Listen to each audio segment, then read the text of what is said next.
We got another visitor. It's YouTube. Hi, YouTube. Copy streaming link. Boom. Copy to the clipboard. Here we go. Thank you and good bears.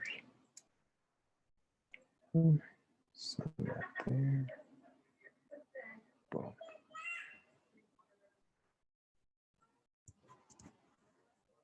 Okay. I'm gonna mute my mic.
Well, okay, everybody.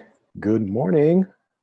Welcome. My name is Tommy Lanier, and I'm the program coordinator for the Student Parent Center here at UC Berkeley. And today, April 24th, 2020, we are welcoming you to our Transitioning into UC Berkeley as a New Student Parent YouTube live stream presentation, where we will go over a few things. Not every last thing, every last nook and cranny of the experience, but the general and basic, excuse me, let me mute my mic. That's a delay.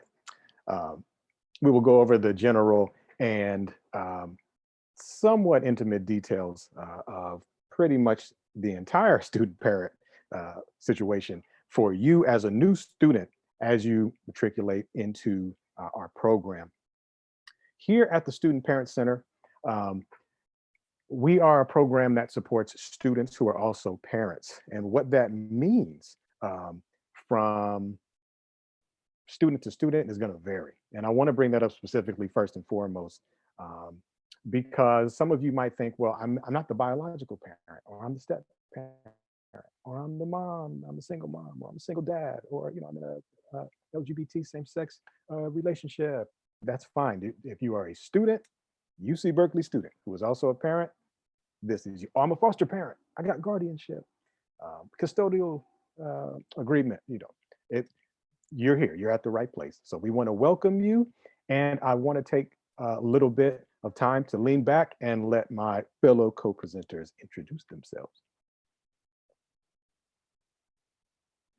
Hey everybody, my name is Adriana. I am a student parent staff, and I am also a social welfare major. I have 2 kids, ages 10 and 7.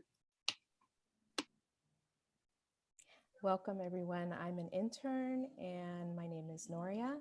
I am a parent of 3 boys and my major is social welfare. Welcome. Well, okay.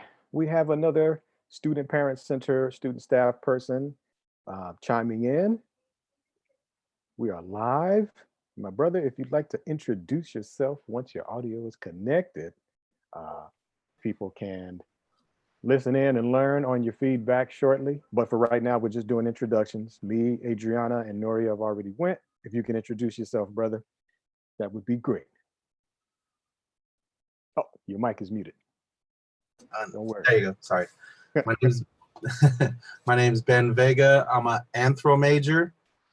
This is my last semester. I'm also pre-law. I have 4 kids, all under the age of 12, my youngest being 5.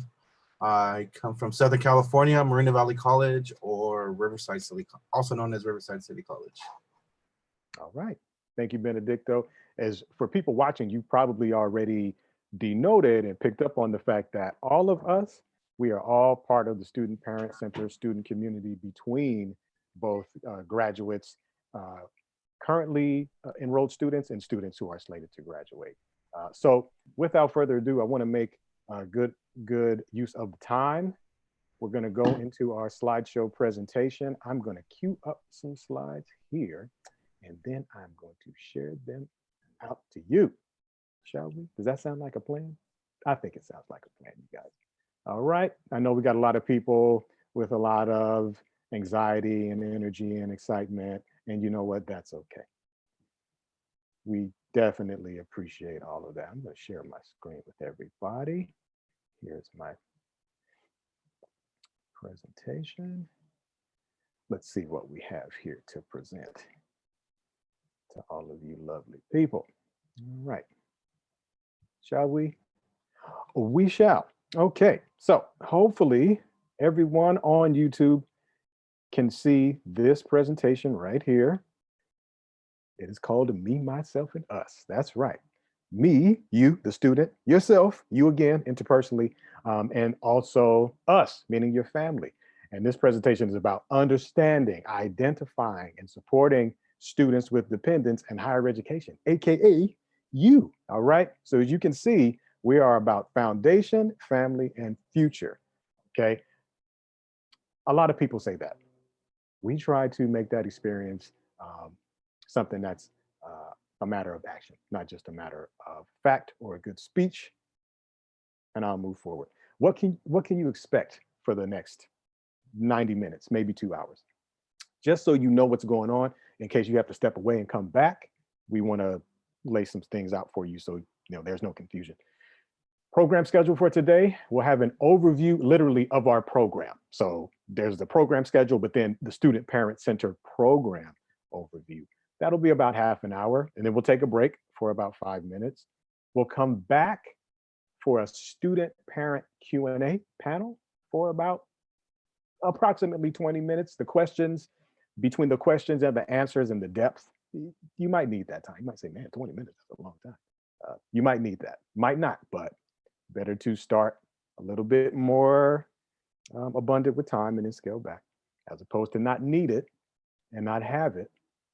Break again for 5 minutes, and then we'll come back with some frequently asked questions, some, not all, from the RSVP list. So if you RSVP'd and you typed in some questions, more than likely we will answer those for you today. Side note, this will not be the only Student Parent Center presentation for newly admitted students, and we will follow up with you over the next few days about when you can log on again to an immediate and exclusive Zoom room appointment for new admits and Student Parent Center. Student staff, before we move forward, we had one more Student Parent Center student staff person, intern, forgive me, joining us.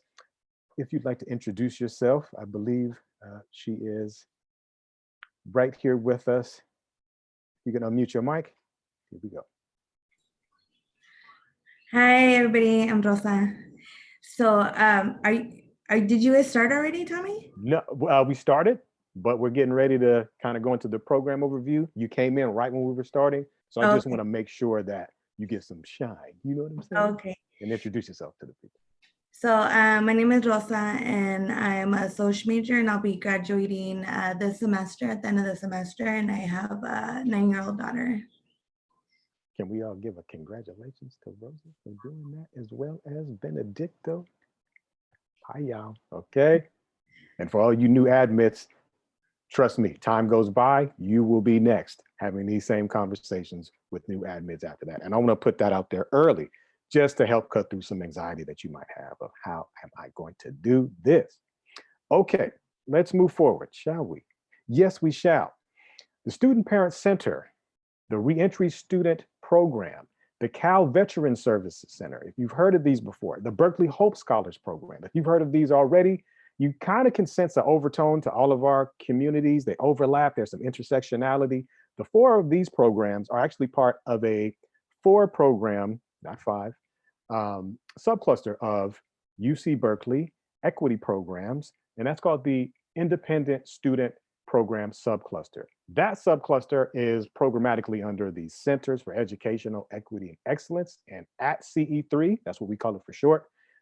We focus on transitioning you, transforming with you, and contributing to your transcendence into, during, and through higher education, specifically the University of California, Berkeley.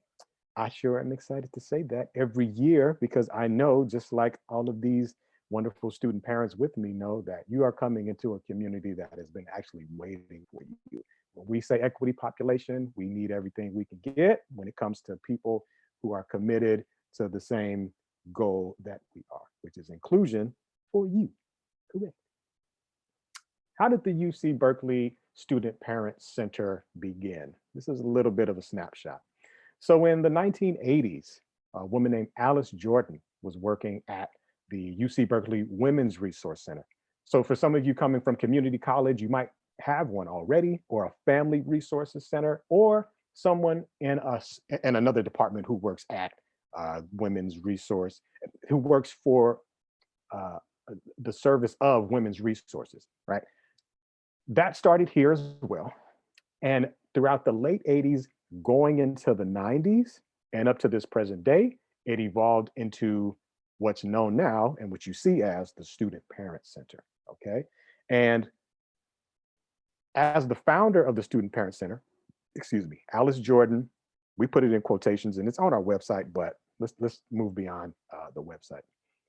Alice Jordan spearheaded the development of supportive campus policies, programs, and resources at the University of California, Berkeley until her retirement in 2013. And I know because I was there, I was one of her last interns. She devoted her entire career, which is true, to advocacy for the educational and childcare needs of parents and the expansion of access to higher education as a route out of poverty for low-income families. What does that mean in a nutshell? That means that the University of California, Berkeley, the Student Parent Center specifically, is layered when it comes to the equity that I spoke of a slide ago, meaning not just you as a student who's also a parent, and also you as a student who is also a parent that also has an agenda openly to utilize higher education as a route out of a current or maybe previous socioeconomic status, social academic status. All right, so in short terms, we want to see you definitely transition out of UC Berkeley and into a career field or something that's economically vibrant for you and your family. Yeah, shall we move forward? And at this point, moving forward to these next slides, you're going to hear more from not just me, but from student staff as well. All right. What is a student parent? Even though I talked about that kind of in a grand scale, holistic, vibrant way, we do have a technical term. That term for us, for you now as a new admit, is you are a UC Berkeley student who is also a parent or a primary guardian, or an expecting parent. And we'll get into why that's just as important, if not all three of those are important equally a little bit later on down the line. Student parents make up roughly 3% of the University of California, Berkeley general population. 85% of undergraduate student parents are transfer students, and 95% of undergraduate student parents are first-generation Pell Grant eligible underrepresented student parents. Regarding the first-generation Pell Grant underrepresented, it says undergraduate for both of the statistics, but we do serve graduate students as well. That landscape is a little different as far as background, and I want to step back, and for any student, staff, or intern who'd like to chime in, please do so at this time. No? Good? Okay, let's keep it moving. No worries. That's right. You are reading that slide correctly, new admits. Okay, Good Lord, that's a lot. All right. Depending on where you're transferring in from, cost of living just might be a little higher. Probably not, though. This is the Bay Area, the San Francisco Bay Area, the West Shore is expensive Bay Area because it's San Francisco and the surrounding area, including Berkeley. And let's do the math together. Let's do the logic together. This is why I just cut to the chase. Good Lord, that's a lot. The cost of attendance for UC Berkeley for an academic year is approximately, meaning maybe a little bit more, maybe a little less, but at least $39,494, give or take, cost of living for San Francisco, the entire San Francisco Bay Area, 2018 to now, approximately, you're not looking at that incorrectly, $148,000, well, excuse me, good Lord, I can't even say it, it's so big, $148,440. And from there, if you notice, there is an almost, what's it, 300% increase in the difference between the cost that it takes to go to UC Berkeley and the cost that it takes to live in the Bay Area, of which UC Berkeley is facilitated by. So with that being said, let me stop. Let me let student staff chime in if they'd like regarding the economic gap between the university's cost of attendance and the cost of living in the Bay Area.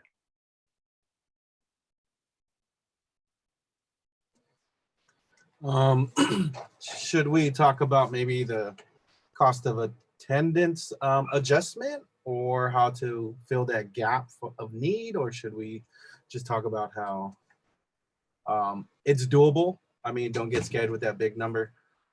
Yeah. Everybody does get scared when they see this big number, but it is doable. When you get here, there's a lot of resources for you. And I think the university is good at not leaving you kind of hanging, for better terms. Yeah. They know you got to live. They're not going to just like give you like set you up for failure. And so is the Student Parent Center. So we're here to help, and don't get scared at that big number, is what I can say. Thank you, Benedicto. Anyone else? No? All good. I was getting ready to say, man, I'm not even a student anymore. Sometimes I get scared of that number. You know what I'm saying? New admits, don't be scared. Okay. I think Benedicto hit the hammer right on the nail, and Adriana is going to split this slide with me to give you some insight from the student perspective. We want to talk to you a little bit today, as we did in our Monday presentation, about understanding the basics of your financial aid package, all right? There are a few bullet points here. I'm gonna run through them. Adriana will expand on a few. We'll move on, but the idea is heart and soul of a lot of the initial experience and sticker shock comes from how much this is gonna cost, let alone where am I gonna live, who's gonna take care of the kids while I enter this university as the great student that I am. So understanding the basics of your financial aid package, the first thing to know is that it's based on reported income from 2018, not 2019. So if you are a financial aid student, you are receiving funds based off of what has been reported from 2018. If you filled out your FAFSA, federal application for student aid, that is what's going on there. However, you might have something different happening with your income. Since then, Adriana will expand on that in a second. It's based off of your estimated need while at UC Berkeley. And this is the part where we interject and say, we understand. Student Parent Center, myself, student staff, and the student community know that those needs are fluid, and they're not the same as the general need of the general student population. That financial aid package is verified before it's dispersed to you, and you will see something on your financial aid package that speaks to that says conditional. That means conditional on account of this being verified, and once it's verified, then you get it dispersed. It's all good. It's subject to change after verification is complete. That's not necessarily punitive. The process can feel like it. It's not. We'll go into that. You'll never have more funding than you do budget, meaning your budget is like a way of describing, like, that's where your your money is contained. It's your financial aid package, your budget that's interchangeable. You'll always have an equal amount. Ideally, if you have less too, there's ways to work up to that, but you won't have more money off the back than you have budget. And there's a process to make that happen. Benedicto spoke to that. We'll get into that. And then, even though we just kind of spoke to it, the first or second bullet point, dependent expenses and needs are fluid, meaning not you, your dependents' expenses and needs are fluid, which means that, you guessed it, no two student parent financial aid packages are alike. It might look the same, it might feel the same. You might feel the same as the student you came in with about a certain element. Please be advised, no two student parent centered packages are the same. That's not a bad thing. However, this is just one presentation. We'll get you through anything you might feel regarding that reality. Adriana, would you like to expand on the asterisk bullet point? Yeah, so based on your reported income for 2018, situations change. You might have been working then. If you have a partner, they might have been working. You both might have been working. It changes. So you can submit an EFC appeal, which is an estimated family contribution appeal, just to kind of let financial aid know, the situation has changed. I no longer make that money, which then might change your financial aid package. For the verification, you might be asked to submit your kid or kids' birth certificates, as well as your income tax return. I was just asked to do that for this upcoming school year. It's fairly easy. You just upload the documents onto an online portal, and they verify it, and that's that. Just to add to what Ben said, there is a lot of aid for us. There are emergency grants, there are emergency loans. I know not a lot of people want to take out loans, me included, but just know that the help is there. All right, thank you so much, Adriana. Would anyone else like to chime in before we move to the next slide? No? It's all good. All right. That's right. There's another slide about understanding the basics of your financial aid package. This is a little less technical and more holistic, but still formal, and I'll explain. I think the bullet points can explain it as well. All right, so the first thing is that there's an expectation that funds will be managed properly. That can go both ways, right? Why? Because you might have a sense of, or a culture, excuse me, of sternness that comes from the university regarding managing your funds. You get this email from the financial aid office, another email from FAFSA. You have your own expectations that you have, and that could be something that is a little more based in the law and not in spirit, if that makes sense. And then there's the other side of that, which means that at the Student Parent Center, our community as a whole, independent students programs, we have a healthy expectation that your funds will be managed properly, because as a student who's already a parent and a student who just got into UC Berkeley, we understand, we wholeheartedly believe that you already have the ability to manage money, okay? We'd be very surprised if that wasn't already a prerequisite. And if you don't, that's our second bullet point. There's no stigma, there's no judgment from us. Listen, this is for a lot of students, myself at the time, this was almost 7 years ago. When you first come into UC Berkeley and you receive your financial aid refund, meaning everything is already processed and verified, for some of us, that's a lot of money. It's a lot of money. And how to manage that, there can be more temptation than expected when it comes to that, right? And if you find yourself in a situation where you are mismanaging money according to your standards, and the university's expectations, not even the Student Parent Center's expectations, we're still here to check in with you. Between myself, student staff, it's a holistic approach. No stigma from CE3 or the Student Parent Center. If not, and because of that, we believe that equity students' experience with money is important.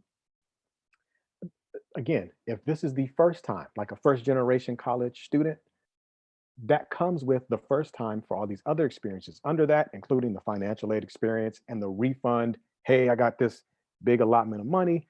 How do I spend experience? That's important. We value it. And then lastly, kind of relative to the first slide we just went through, excuse me, each student parent's financial aid package is fundamentally different. Do not believe the hype, okay? Yes, there are some things that are generally the same across campus, no matter what. But you are you, your homie that you just transferred in with, that's them. Other person over here, that's them, okay? And we're gonna emphasize on that time and time again, not because of anything negative, it's just we wanna make sure that that is a reoccurring thought. It'll help you down the line. Student, staff, and interns, would you like to chime in on this slide before I move forward? Yeah, sure. I think just real quick, to better manage my funds properly, I would suggest, or what I had success with, is really understanding your package. Since everybody's package is different, if you really understand your package and you really know where that money is coming from and where it should be going, you should be fine in regards to managing it. And that's all basically I wanted to say. Yeah, I feel you. Anybody else? That's good, man. Thank you for that insight, man. Yeah, I think just to add to that, I do recall when I came in, asking other student parents what their package looked like. And again, theirs was maybe a little bit more than mine. Just keep in mind that everyone's situation is different. I, for one, my children are already school age, so I don't require childcare for them, whereas another parent might, and that gets factored into their package. So just, keep that in mind. Excellent, excellent feedback. Anyone else? Noria, Rosa? No? It's all good. All right, we are going to move forward here. Adriana will split this slide with me as well. We're just going to go over some numbers and some insights you should have coming in when it comes to this prize possession on your screen, the UC Berkeley Student Parent Grant. Your eyes are not deceiving you. It is for student parents. It is a grant. It is not a loan. It's approximately $9,500 per academic year, $3,300 for the summer. And there's reasons for that. Again, this is a general breakdown. We have more presentations coming up in the next few days and weeks. Requisites, general requisites, dependents, your kids must be under 18 years of age and not enrolled in college. Students must have 50% or more of custody time with dependents, meaning sometimes people think, well, I need to have more than 51%. You can be right at the halftime mark, and that's okay. There's no programmatic conflict with other elements of your students' financial aid package. Excuse me, of students' financial aid package. The reason why that's important, and I'll pass this to Adriana, is real quick, is that you're going to have other grants that are going to be in your package.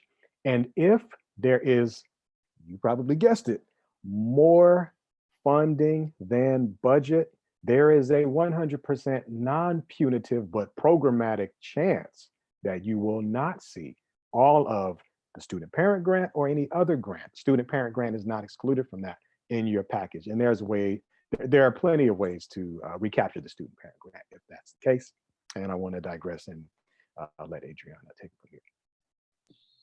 Yeah, again, so with the student parent grant, that if you live in University Village, that will get dispersed as a monthly payment, $950 roughly every month. If you do live outside, sometimes people will get that money all in one chunk when financial aid disperses at the top of the semester. For spring admins, they get $4,750 for spring semester, which is half of that. Again, monthly. And then for summer, if you are enrolled with 6 units, you do get the $3,300 for the summer. And that is all in one chunk. So you get it all at once. All right. Thank you so much, Adriana. We appreciate that. Anyone else? Student Parent Center, student staff, interns, like to chime in? No? All right. Let's move forward. All right, so we also have, as you may or may not have heard, on-campus housing for student parents. And that And the shorthand version is called University Village or The Village. It's technically under residential student services programs. It's not in the immediate vicinity of UC Berkeley, but it's still on campus housing. It's owned by the university. You are a student, you have a family, it's student family housing. So it is there and available for all student parents coming in. But there are some parameters and logistics that you have to abide by just with any university or living situation.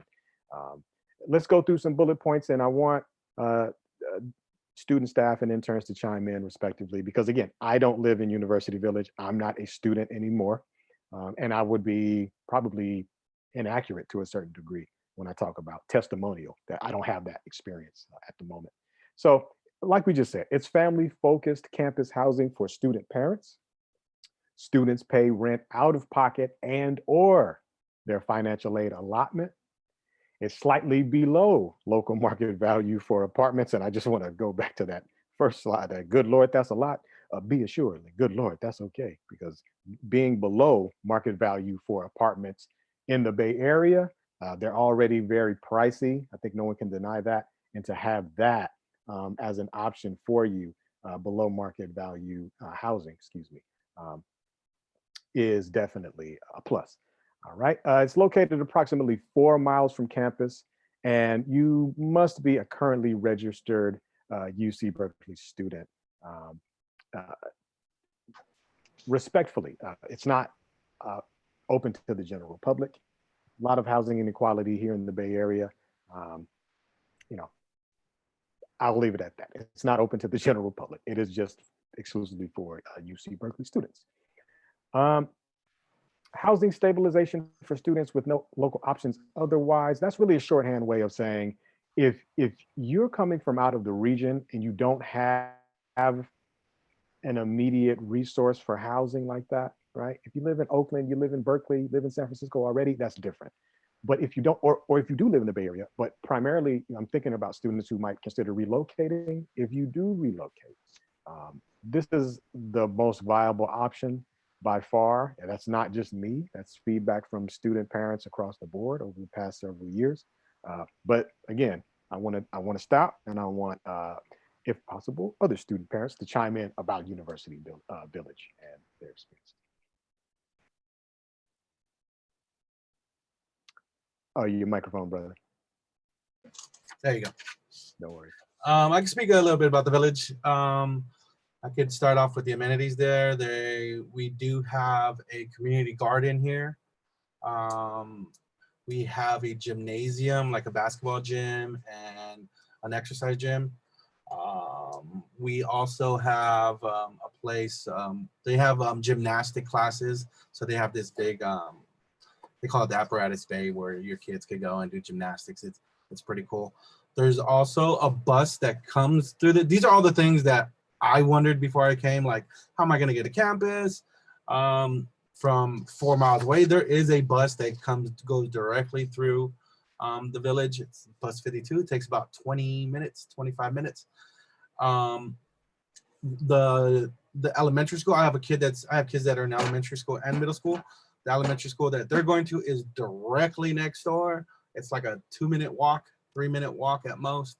The middle school is not far down the street from the elementary school, like 5 minutes.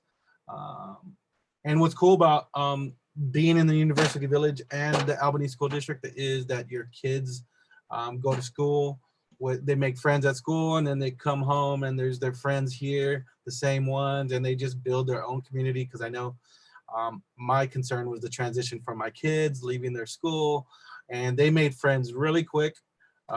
Great friends. They play all the time pre-COVID. And it was, I guess it was comforting knowing that, the community here is big, and my kids made a lot of friends right away. The Albany School District, I would suggest do your research on the district. Look at the demographics. Look at all other aspects. There's other districts around here if you don't like Albany School District, but just do your own research in regards to the district. And yeah. Very good. Thank you, Benedicto. Anyone else? Yeah, I just want to go ahead and highlight what Benedicto was saying, that they have gymnastics here. My daughter did attend gymnastics class, and for low-income families, we were actually able to apply for a scholarship, and she was actually able to do sessions for free. So that's definitely something it's definitely possible to do with the kids. I know they have karate, they have gymnastics, skateboarding, basketball, soccer, I believe as well. And if you qualify, you can apply for these grants, and you know, all the kids can participate.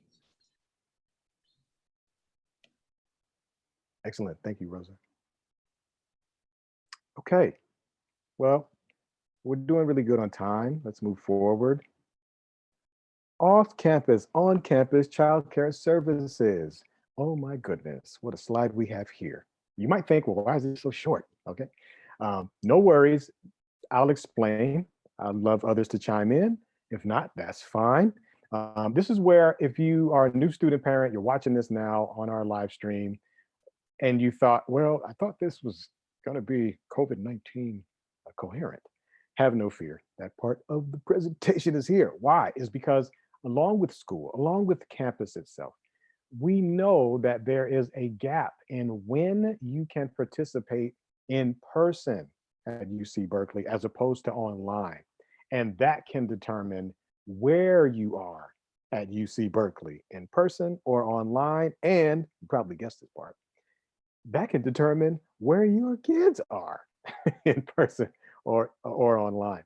So let me annotate this slide by saying that right now we have some on-campus resources. Well, one in particular, Early Childhood Education Program, or ECEP for short, that has temporarily halted taking on newly admitted students, little ones, but per their instruction, everyone is still welcome to apply, and we will follow up with more presentations and information in the future, very near future, on how to do this process, apply, and move forward in this COVID-19 reality that we're in when it comes to placement for your child.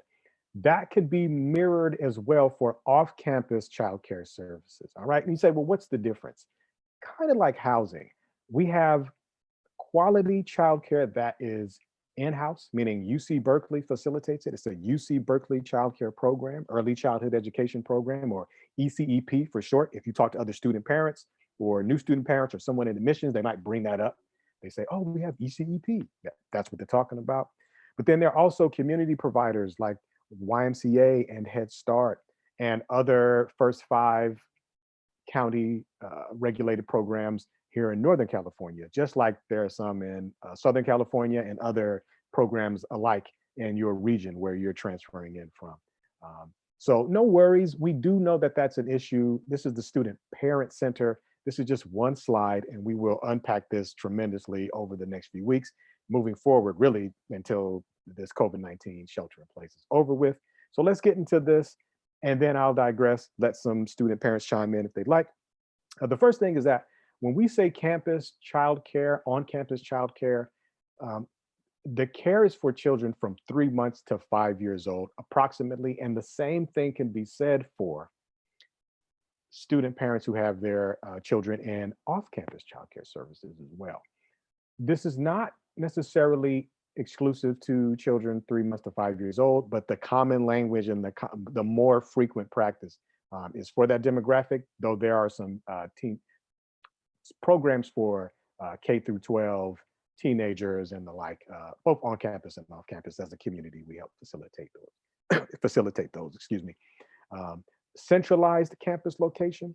What does that mean? That means that there's more than one ECEP location, but all of them are either on or in proximity to campus.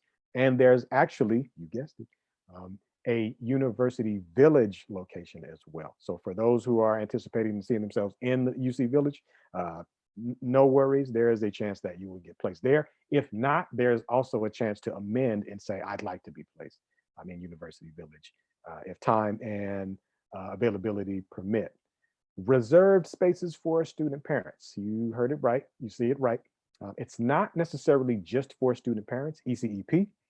It's for the entire campus community. However, there are roughly, let me not say that. I don't want to give an approximate number. I'd like to have the whole one. I don't have it. I'll just say there are reserved spaces for student parents, and there are also subsidized fee options for student parents who are like, look, you know, I'm coming from a background where I can't pay that much for childcare. I never have. There's a good chance that I probably won't while I'm here at Berkeley. And no worries. That's what the subsidized fee option is for. With that, I'd like to just pause for the cause. Any student staff like to chime in? No. It's all good. People watching at home, YouTube stream, do not think that this is just going to come and go with our one slide. Trust me, we're going to have much more about childcare, and you'll have some emails announcing when that presentation is coming very, very shortly. All right, more key fundamental amenities, and I want to make some good interest of the time. We're actually ahead of schedule, so let's just keep it that way. More key fundamental amenities, excuse me, the reduced course load option with select colleges. In a nutshell, this is how it goes. You are coming in to UC Berkeley and the university, the general expectation is that full-time is 13 units or more. As a student parent in your select college, you have the option of being under 13 units, and drum roll please, you have still a full financial aid package to receive, all things considered. What that looks like might vary from student to student on how you're packaged, but you don't drop your financial aid funds when you drop your units. We'll have more on that in the future, but that's just a snapshot of it. But no worries, no fret, have no fear. That's what a reduced course load option is, and it's here for you. Cross collaborative counseling with CE3 programs, heavy collaboration with the Independent Students Program subcluster. So if you're a student parent and you're also a veteran, we collaborate not just with you as a student, these different programs, but with each other as programs about you as the student. Because to just only focus on your identity as a student parent, that could shortchange you in the long run. And we don't do that here. So we acknowledge and honor everything. When it comes to your intersectionality, I'm going to stop. Anybody want to chime in, student, staff, interns, regarding reduced course load and the cross collaboration sessions? Yeah, I'll add. Go ahead. I just want to say a lot of us come in thinking there's a timeline to this, and we're like, you know what, it's 2 years, right? After transfer, we only get 2 years and we're out. That was me at the beginning of all of this. But again, we're parents, we have a lot to deal with. So I definitely taken advantage of the reduced course load. My first semester, actually, I dropped down to 11 units, and that was doable. But then again, you know, life happens. I had other situations going on. So going forward, I would drop down to 8. This semester, I'm taking 6. Yes, that does extend your time at Cal, but again, that's okay. You know, we're dealing with a lot more than any other, you know, normal student is. So just keep that in mind. Just be kind to yourself and understand that, you know, it's nobody else's timeline, it's yours. Excellent point, Adriana. Yeah, I just want to, I completely agree with Adriana. We all come in, I feel like a lot of us do come in with the pressure to adhere to this timeline, and I did as well. The first semester I did take the full 13 units, and it literally was overwhelming. You just never know, your situation or your circumstances might change within your family. So you do want to leave room in your life and in your schedule to be flexible and not be overwhelmed with these classes and then eventually have to drop, or you know, you might not pass the class or even struggle with that. So definitely coming in, I would definitely recommend considering doing reduced course load. Thank you, Rosa. Yeah, definitely agree with what they both said, and I just want to add as well, if you don't want to do the whole 3 years, I would definitely still recommend your first semester coming in to try to take the reduced course load, because that first semester is going to be the most hectic, the most stressful, the most craziest semester. So at least for your first semester, I'll definitely recommend, and you could always catch up with the classes and for summer or however, it's still doable within the 2 years, at least my case, that is. And also another reason why I would say, besides all those great reasons, would be to protect your GPA. So if you're going on to grad school or law school or med school or whatever it is, if you take the reduced course load, it's another way of protecting your GPA. And us student parents, non-traditional students, we need every advantage we could take and protect their. I did it. I protected my GPA. I did all right. But if it wasn't for the reduced course load, it would have been very difficult for me to achieve what I did. And Excellent. I just Hey, wanted to everybody. add- Oh, hi. I'm sorry. Was that Rosa? no, No, it's that was Noria. Noria. I just, Hi, Noria. hey, I'll let you go. Go ahead. I just wanted to add too is that it allows for self-care. So with that reduced course load, you can take the time to help your children with their schoolwork or spend time with them. So I think that that's also a good thing. Go ahead, Grace. Thanks, Noria. And being strategic about how you wish to see your academic career here at Cal, the student reduced course load option helps you make space for those opportunities that have yet to come. So when you hit Cal, there's going to be so many events, so many panels here, conferences there, pop-up workshops here and there.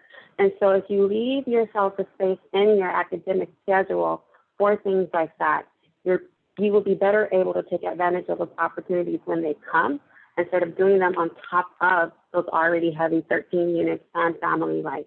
So give yourself time to make space for those future opportunities. Give your time to make space for office hours with your professors. Give yourself time in your academic schedule to be able to be flexible for whatever may come next. Excellent feedback, everybody. Thank you, Grace. And for people just joining us here at our YouTube live cast, Grace Key is also a current student parent center student staff as well, along with Adriana and Benedicto. But just like Noria and Rosa, she is also a former intern. So more perspective, and I appreciate it so much. I'm sure these newly admitted student parents do as well. Okay, shall we move forward? Yes, we shall. Okay. More fundamental amenities, the UC Berkeley Programmatic and the student-led food assistance programs, the cost of attendance adjustment form, and this is what Benedicto spoke to. I think we should spend a little bit of time on this. We are ahead of schedule, so we do have the time to do it. And then the basic needs center cross collaboration effort that goes on between the student parent center and the basic needs center. I think me and Grace can take the lead on that, even though it's going to be open for all of us as a team to split this slide. I think I'll start with UC Berkeley's programmatic and student-led food assistance programs. People, new admits, student parents, like we said at the beginning of the presentation, your dependence needs, your financial need, that's fluid, okay? And no one can deny that one of the first issues, one of the first resources that we protect, along with that GPA, like Benedicto said, is our food. Is how do we nourish ourselves? Not just with a can of beans and tuna and the worst thing you can find on the block, okay? Quality food, nourishing food, with an overtone of integrity and dignity that does not come off in a condescending way, as if you're some less than that needs to be happy that we did this favor for you. No, nothing like that at all. These are programs that lift you up, highlight you and your resiliency, especially in a time of need, especially when financial turbulence comes and you need a resource bridge, not just the money in hand at the time, but also food on the plate, plates on the table. And those are both between the university itself, part of the Basic Needs Center cross collaboration, but immediately, and I'd actually like Grace to chime in with me on this, from the student-led perspective, not just the UC Berkeley student parent food donation program, but in this COVID-19 reality, we have a collaborative pop-up food pantry event every week between ourselves, the Basic Needs Center, and University Village. So that's, I want to start there, but I don't want to stop there. Grace, if you could chime in real quick. Yes, thank you, Tommy. So initially, if you were a resident or are a resident of the village, there is a separate food pantry program over here called the Bear Pantry, and its beginnings was a closed pilot program. It had limited capabilities to serve a limited number of families, and you had to be vetted financially as well to show need. And that was very difficult for a lot of student parents to not only find access and then also qualify for. With the COVID-19 situation, myself and another student parent who's not here, but Sadia, that's the other half of my brain people, Sadia and I teamed up with Bear Pantry, Basic Needs, and the Student Parent Center to say, hey, this is going to hurt a lot of students who are not able to access the food pantry on campus anymore and aren't qualified for the Bear Pantry at the village. So what can we do? And it turned out to be an immediate implementation of this collaboration with Basic Needs, Bear Pantry, Student Parent Center, again, to bring resources from campus to the village for all residents. And I want to stress that it's all residents, not just student parents.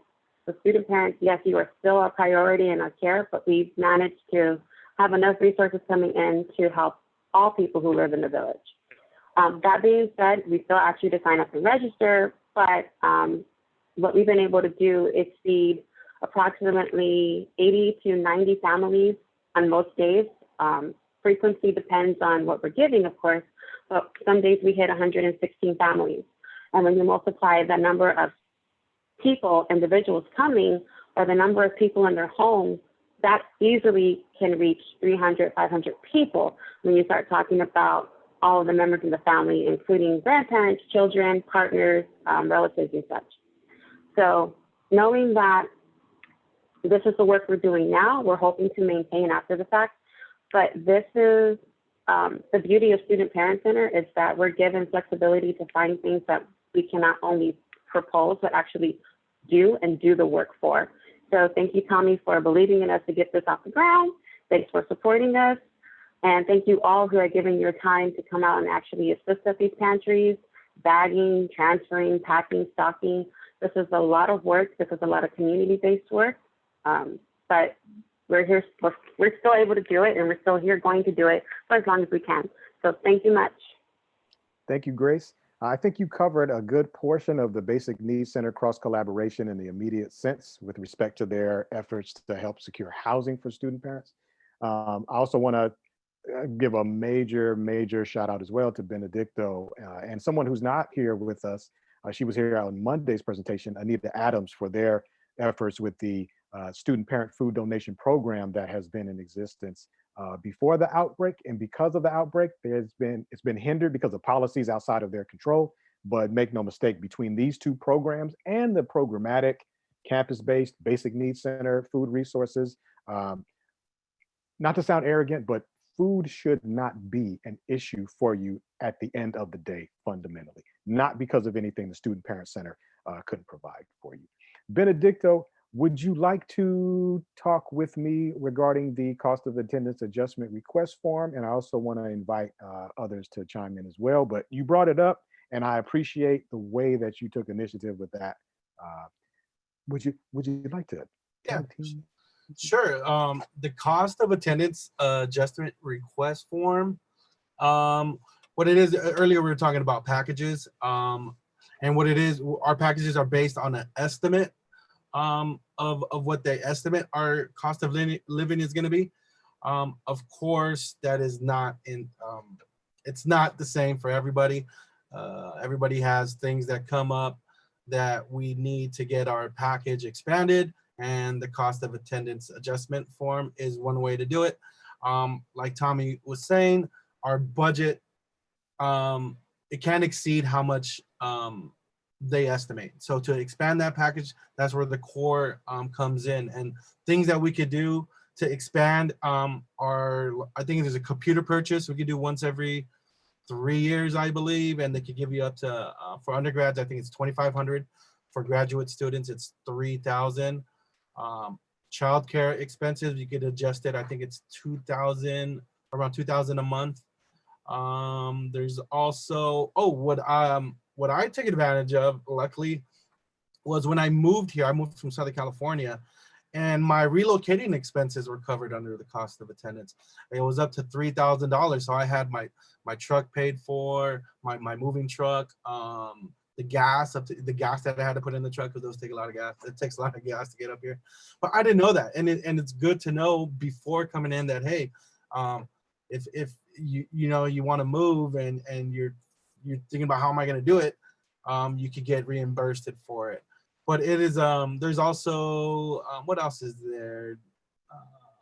Transportation. Correct. Transportation is it's an add-on. It's a budget plus. Let me see. Medical Up to $1,500 for undergraduates and $3,200 for graduate students. Medical expenses as well. Yeah. I forget the how much at $5,000 per academic year is for medical expenses. Academic supplies. Yeah. Academic supplies, books, research. There's a lot. So we do usually at the Student Parent Center, we do usually do like cost of attendance. What are they called? Like seminars Like or workshops. workshops. There you go. Yeah. We do hold them, and we will help you out with this. Before it was a lot harder. We used to have to submit everything through fax and get all our receipts and fax them over. But they made it a lot easier now, where you just got to upload all your stuff. It's still a little difficult to navigate, but we will help you at the Student Parent Center do that. Oh, good. Thank you, sir. Yeah, very concise and to the point. I'd like other student parents, if you'd like to chime in now. If not, you can move forward. I think also the cost of adjustment, I was able to add daycare for my daughter was going to the YMCA, and they covered that because I wasn't able to get her into the subsidized one that we have here at the village on time. I decided to come to Berkeley last minute, so there was a lot of paperwork that I hadn't submitted on time, and a lot of it is first come, first serve. So I was able to get refunded also for childcare for that. And I believe this time around I applied, she needs braces, so I was able to add that as well. Excellent, excellent. So for people watching online, you probably are taking in the overtone of, I came in with this, I'm really paying this though, and I need that supplemented. So all of these testimonials are proof of that. The one thing that I could say, and we'll move forward, is do not be afraid of the language that you'll hear commonly of this. Well, it's just a bunch of loans. They just offer you more loans. Loans. We get it. At the Student Parent Center, we get it. I've never met anybody who's like, yo, I can't wait to take those loans, player. Okay. I want them right now. As many as you can give me. No, people are anxious about loans. People are definitely concerned when it comes to loans. Goes back to the first generation aspect. When it comes to managing money, that's okay. No crime. So just know that we will help you navigate through any turbulence you might have or formalities, with the falsity that the cost of attendance adjustment request form is just supplemented with a bunch of loans. Not true at all for student parents. There is a chance you can receive gift aid. Adriana, would you like to go? Yeah, can I add to that? Sure. It also expands your package so that in case you did apply for a scholarship, you would receive that money. So you won't get given loans, you would get the scholarship that you were awarded. Right. Excellent point. Excellent point. All right. Let's move forward. Key fundamental amenities, B North expansion space, CalWorks equals CalGrads program. The first one is, you know what, new admits, I think it might be mockery for you, because B North is actually a really new, expanded space for the Student Parent Center to exist with the reentry students program in the lower level of the MLK Student Union building on campus. But because of COVID-19, we're not able to attend in person like we look forward to every day, and that we probably all miss at this point. But nonetheless, if you've done a little bit of research, and if you haven't, that's fine. You know that we're primarily located at 100 Cesar Chavez Student Center, along with the Transfer Center. They share one portion of the area. We share the other. And then there's the expansion space, which is known as B North. We're not physically there right now. It's still a key fundamental amenity. When this shelter in place is lifted and we do return, make no mistake about it, we will be back there with you and our fellow reentry students and intersectional reentry student parents in that space. No worries. The next one is the CalWorks equals CalGrads program. The first thing to understand is that as a student parent coming from a certain background that we talked about in the very beginning of the presentation, low income, some people are coming from poverty, and that's okay. That is okay. Because with that comes the need for assistance, specifically county assistance, specifically CalFresh or CalWorks. In our program for CalWorks, we have a verification process for your hours that allows you by law to circumvent any required job hours or internship hours outside of school that allows for you to maintain your social services benefit coming in every month. It is complex because you are a student who, you're coming in with an experience that we're not going to pry into when it comes to social services. We're here to validate and verify. We're here to validate and verify and make sure that you don't lose your funding from not just financial aid at UC Berkeley, but also whatever social services outlet you're coming in with. We'd want to make sure that your status as a student at UC Berkeley doesn't jeopardize anything else, and it should not by law.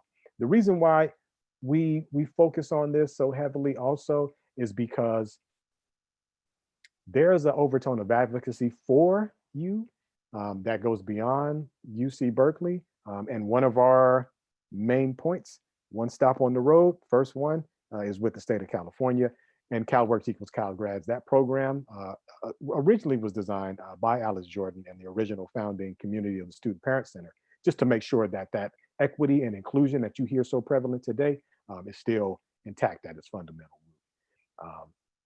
That could look like a lot of different things, but again, this is just one slide and we have one more to go. Where is it at? The final, the key fundamental amenity, and then we're going to take a break. We are doing great on time. Title IX office outreach. What is that? Title IX, Title IX. I've heard of Title IX. I guess it's just a law that exists and it's a really cool law and then that's it, right? No, that's not what's happening. So for student parents, Title IX is the federal law from the Department of Education that requires a institution receiving funds from the Department of Education or not, transparently, but the most common language is receiving funds from the Department of Education, which we are, to provide reasonable accommodation for pregnant and parenting students. And that is why at the beginning of the conversation we've had, I said, pregnant students, no fear. Do not think, well, I'm not a student parent yet. You are a student parent. And you're specifically the student parent in question when it came to the crafting of Title IX law in the late 60s, early 70s, I believe, along with other equity-based civil rights laws passed. That said, why is this the key fundamental amenity? Because this is not the parent center, okay? This is the student parent center. You are a UC Berkeley student, and unfortunately, as big as this campus is, there are pockets of it that unfortunately facilitate some faculty and some staff who don't understand that it is an obligation for them to comply with federal law and provide that reasonable accommodation for you as a student who's also a parent. And that can come in the form of an extension on an exam, maybe waiving certain requirements, maybe renegotiating an expectation, maybe something on the syllabus needs to be amended as far as time frames and course load and workload and bandwidth and everything else that is impacted by your parental status. It's not to be viewed as a crime or something punitive when you have some type of adjustment made. It's really Title IX there to make sure that the university as a whole adheres to your status as a student parent and the accommodations that are due to you. We could spend another hour on this slide. We're not going to do that. The takeaway from this is that The Student Parent Center is not a program based on a culture of exclusively favor. Well, I hope people just like me and my kids. They don't have to like you or your children. But what I will tell you is this: as long as Title IX is here and we practice Title IX properly, the Student Parent Center is here to ensure that you have your academic accommodations met because of parenthood. And if not, then there's some serious conversation as to why. Even then, that would not ultimately stop you from receiving those accommodations. There is a sample letter that I'll be sending folks in the email listserv for the RSVP list as a guide of what that kind of looks like after this presentation. So again, this is just general, no worries. I don't want to unpack this too much. I want to take time to give people a real break, student, staff, and yourself as well.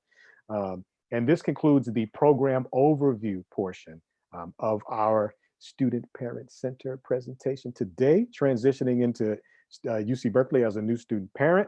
The next slide says, if I'm not mistaken, break. So Student Parent Center, student staff, and interns, please mute your mics. Step away if you need to. We're going to take about 5 minutes. When we come back, we'll be out of screen share and we'll be directly live in front of you for a Q&A panel discussion with not just Student Parent Center interns, but I think it's Friday.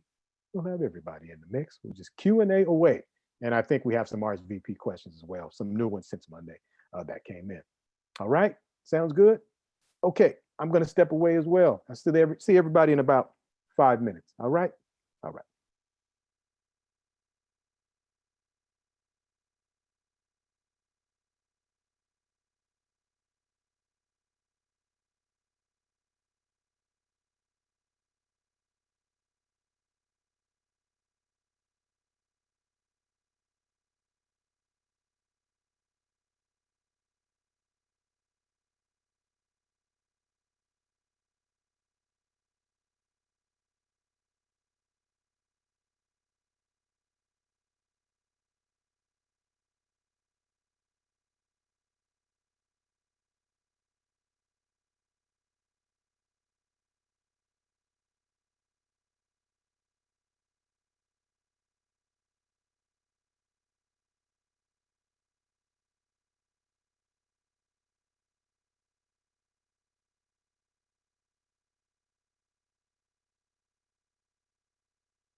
All right, everybody.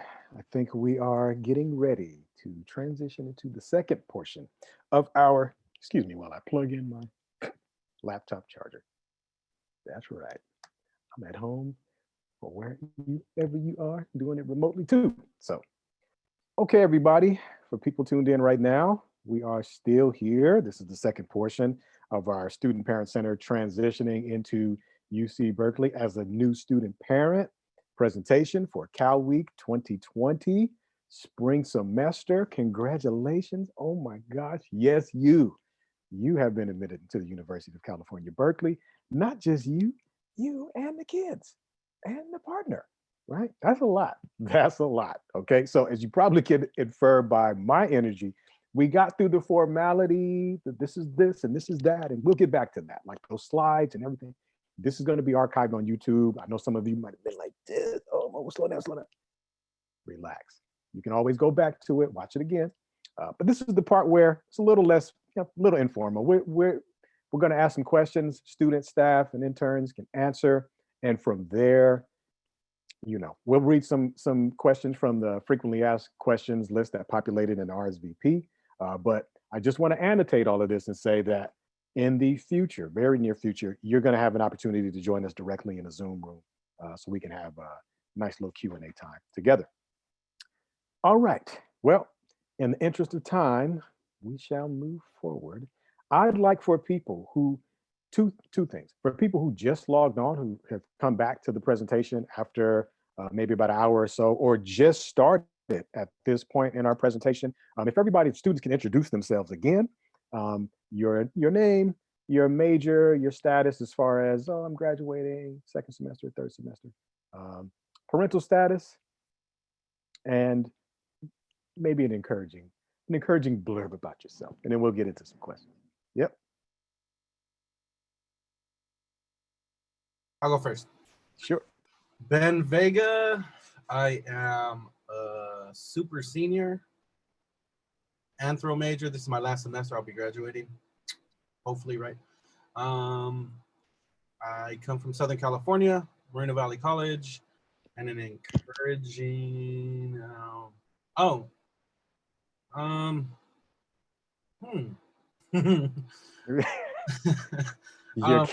You're say I'm just as stressed out as you are when it comes to these damn kids. Yeah. Pre-COVID. No, just kidding. Yeah. Just you're here for a reason. Impostor syndrome is real, but you're here for a reason. And I know coming in, you might feel like they might have made a mistake or something, but just know everybody goes through it. We're here for you, and just push through. Dope. Thank you, Ben. Who'd like to go next? I'll go next. Sure. Hi, everybody. This is Grace. You can't see me, but you will get used to the sound of my voice real quick. I promise you if you come. I am a sociology major with a global poverty and practice minor. I am a single parenting mother of one. He's in high school. I am also a transfer from SoCal. I transferred from East Los Angeles College, so go Huskies. Born and raised in LA, so transitioning up here was definitely an interesting process. And if you want to talk more about it, feel free to hit me up after this, and we can definitely do that. Encouraging words, I have plenty. One, being accepted to Cal did not make you worthy. You already were. That's why you were accepted. So don't let anybody else put any other seeds of doubt in your mind. You were Cal material. That's why they picked you. So come to class, come to campus with that confidence, and let nobody take that away from you, because you worked damn hard to get here. Second word of encouragement is be kind to yourself.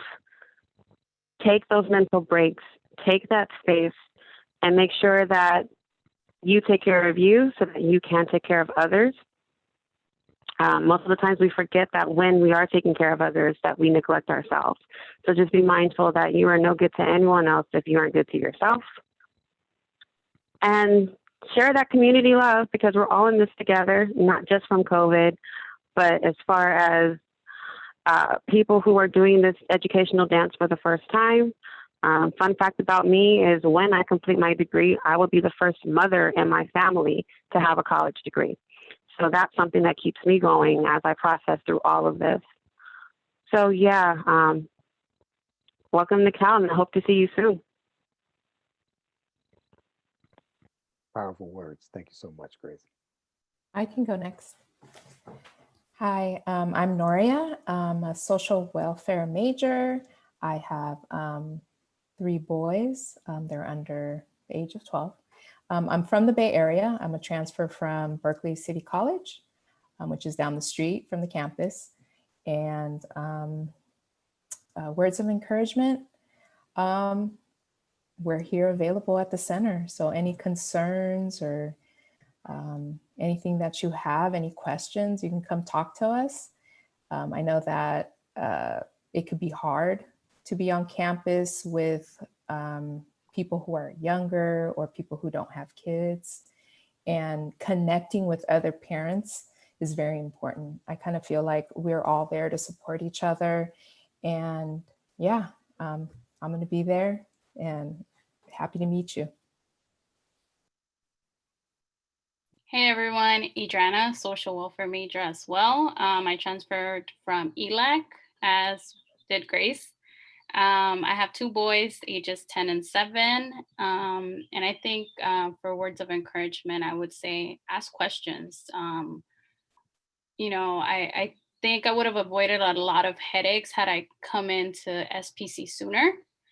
So definitely I can agree with Ben that first semester was just the hardest because there were so many questions that didn't get answered prior to starting. So come by and I'm excited to meet you all.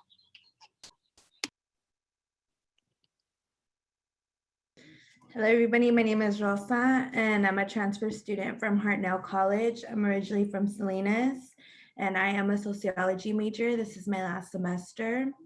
I have a 9-year-old daughter, and I am also a single parent as well. And we're excited to welcome everybody. All right. Well, I guess I can introduce myself again. Hey, everybody. I'm Tommy Lanier, Program Coordinator for the Student Parent Center here at UC Berkeley. I'm an alumni of the Student Parent Center and the UC Berkeley community. I graduated in 2014 with a degree in linguistics and a focus on cognitive linguistics. I'm the father of 2. I have a teenage daughter, a soon-to-be teenage son. But here's a little fun family fact. While I was currently at UC Berkeley as a currently enrolled student, from 2012 to 2014, I also had custody of my sister's oldest son. And he was with me and my wife and my 2 kids for about 7 years. So through community college and through my experience at UC Berkeley, I was the father of 3. And even though my nephew is not my biological son, you know, no secret, I love him just like he was my son as well. All right, here's another equity and inclusion fact. Do you know that I was the only African American and a Filipino, if not one or the other, both, I'm mixed, graduate in my graduating class in the Department of Linguistics? Yes, I was. The reason why I bring that up is not because it's, you know, the Tommy show. It's just to say that if you are coming from a background where you're the only one of your kind in the room, no need to fret. We lift that up here, all right?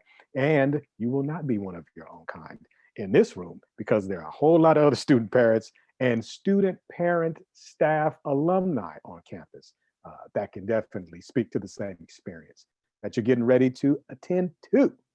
Shall we get into some questions, student parent center staff, student staff and interns? Yeah. All right.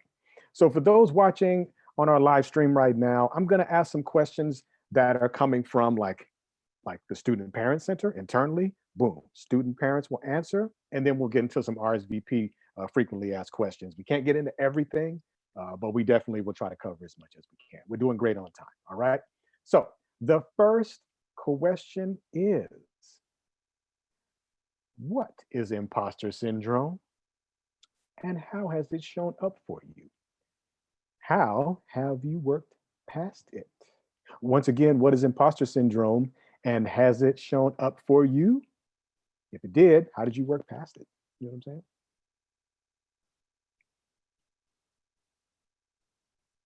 saying? I spoke about it earlier, so I might as well finish the conversation. Imposter syndrome is just feeling like you don't belong. Like for me, it showed up getting accepted here. I felt like they might have made a mistake. I'm not qualified.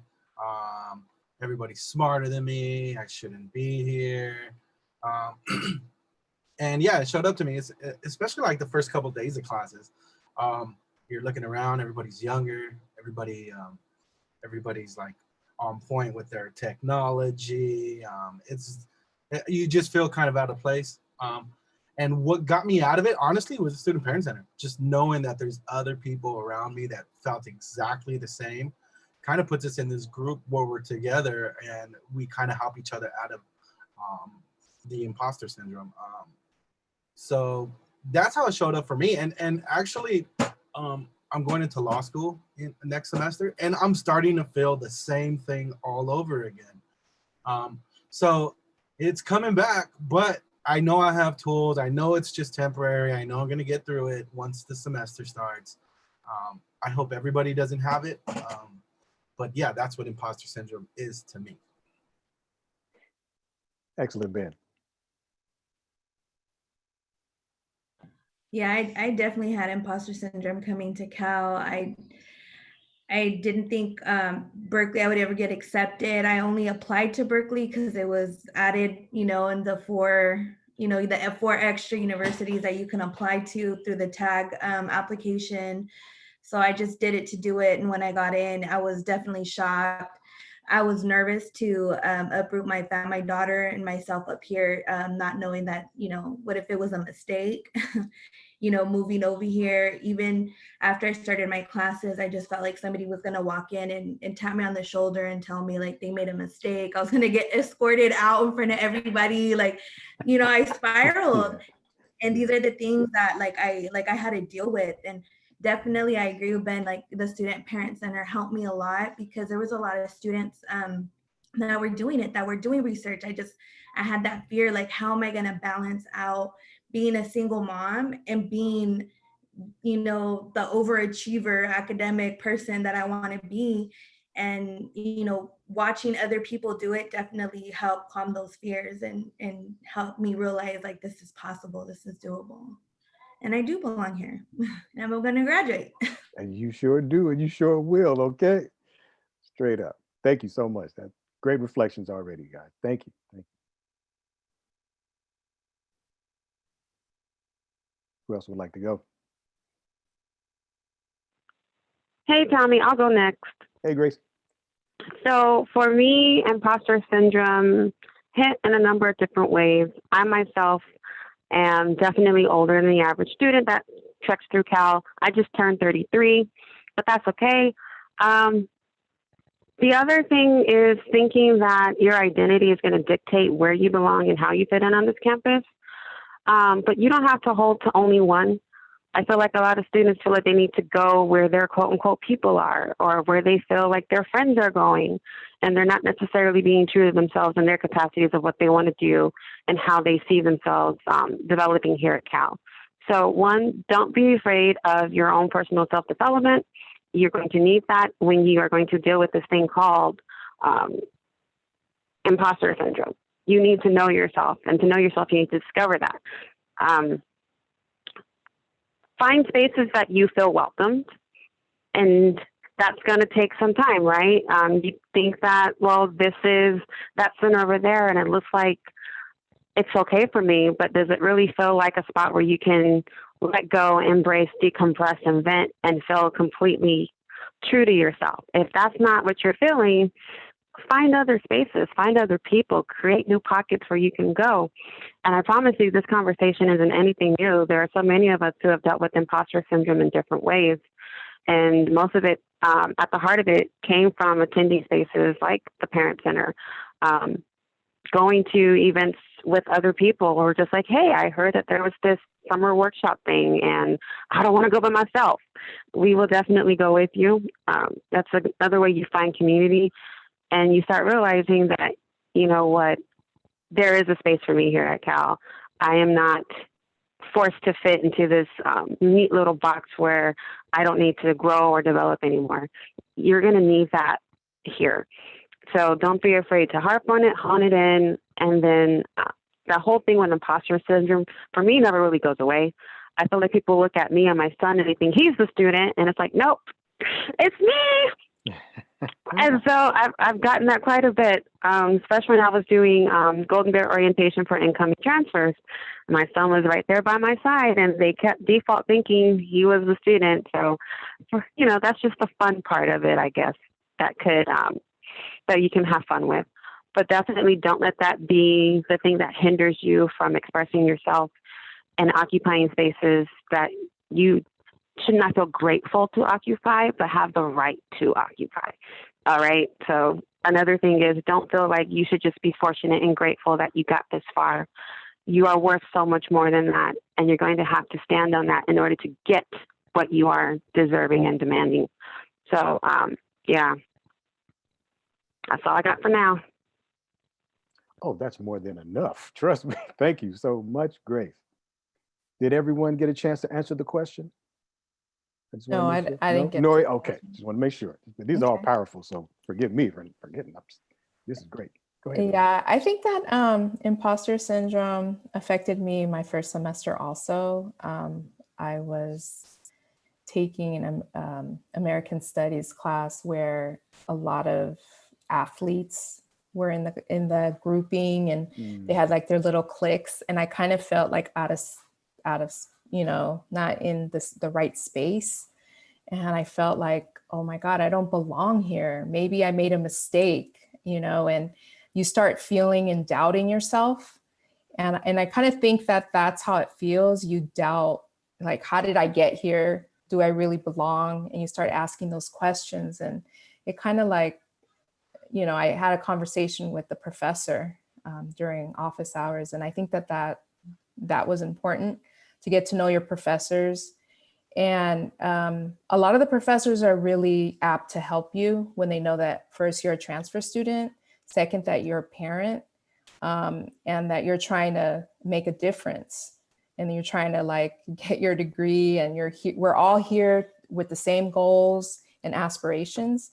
And I kind of feel like that's just one thing that you have to go over, that hurdle and that feeling of imposter syndromes. But I think that all of us do feel it at a certain time. And, you know, if you want to talk to a parent, just come see us. I think that it's important for us to be able to express our feelings, or, you know, we're all going through it together. Very good. Very good. These are all excellent responses. Shall we move to the next question? We'll do 2 more questions. We'll break, and then we'll finish it out with some RSVP questions. Yeah? All right. Sounds good to me as well. Next question is, what piece of advice, or what's the best piece of advice that you can give to new student parents about maintaining connections with their children, partners, family members, and the like? So one more time, what's the best piece of advice you can give to a new student parent about maintaining these connections that they already have with their children, their partners, their family members, just knowing that they're coming into something as academically rigorous as UC Berkeley, along with facilitating their parental status as well, right?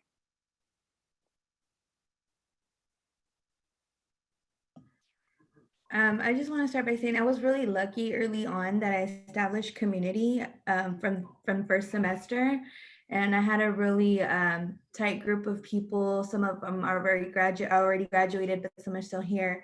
And so the way we were able to balance that out was we would have something called family night, where we would all get together at somebody's house and they would host dinner, and we wouldn't do any homework. It was just, you know, family time, legit family time. It was whatever the kids wanted to watch. We would do face masks. Even the men came in and did face masks, you know, and it was really self-care. It was community, and it was family, it was love.